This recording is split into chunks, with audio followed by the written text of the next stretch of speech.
Hi mga kapuso, hi mga kaunang hirit. Tara, let's go. Ito yung bago kong pinagkakabalaan ngayon. Pag sabi nila, pag magbe-business ka, dapat yung malapit sa'yo. Favorite kong milk tea and mahilig ako sa OPM music. Naisip ko na why not pagsamahin yung dalawa. So, kung makikita nyo, naglagay kami ng mga tapes dito. Ito yung table namin. Nangongolekta talaga kami ng mga tapes. Nilagay namin sa table. Meron din dito isang malaking frame. Bala ko siyang punuin. Sa ngayon, kulang pa ako ng mga tapes. Kaya, if meron kayong gustong i-donate sa akin, please send it to me. Ilalagay ko siya dyan. Tapos ipapangalan ko sa inyo. Meron tayong lyric board ang tawag natin dyan. Lahat ng mga meaningful na lyrics sa inyo or sa akin, pwede kong ilagay dyan. Basta OPM. Gusto ko sanang vibe ng milk tea shop ay medyo chill, medyo pump. Gitna ng chill and pump ng konti. Perfect siya sa mga group studies, catching up with friends. Here, ito yung mga flavors namin. Kakaibang flavors, meron kami ube, turon, tablea, piña, personal favorite, muscovado, and leche flan. Today, ako mismo ang gagawa ng tablea and leche flan milk tea para sa inyo.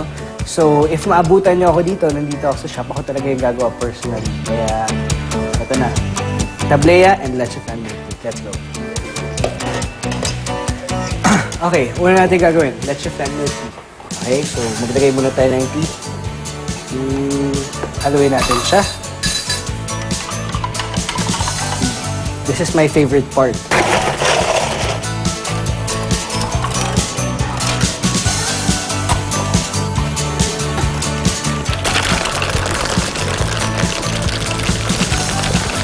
Okay.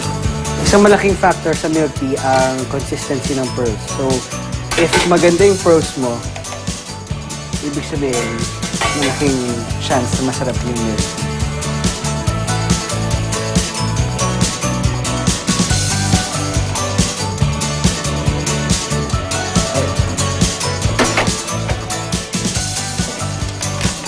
Okay. There you have it, our leche flan milk tea. Next, ang ating tablea.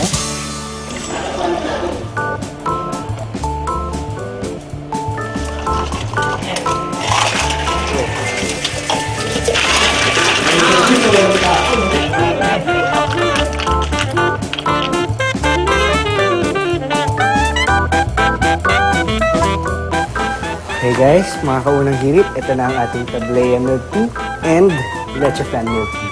Kung magbe-business kayo, hindi siya always 100% successful.